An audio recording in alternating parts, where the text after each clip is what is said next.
Good day everyone. Once again, welcome back again to my channel.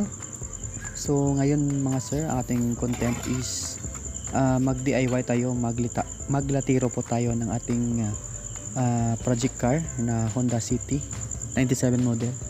So ayan po mga sir, no, makikita nyo, sobrang bulok na talaga yung flooring ng ating sasakyan mga sir. So ngayon ang gagawin natin is mag-DIY tayo mga sir. So ako lang mismo maglatiro nito. So abangan nyo mga sir kung ano pa ang mga gagawin ko dito. So unahin ko muna maglatiro dito sa loob ng sasakyan. Right, keep watching this video and don't forget to like and subscribe sa ating channel. Alright.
So ito mga sir, no, ito na yung resulta ng ating ginawa or pagdi-DIY.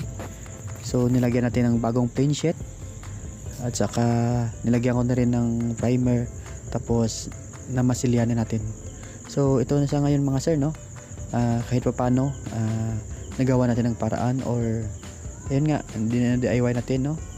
So mukhang ayos na mga sir.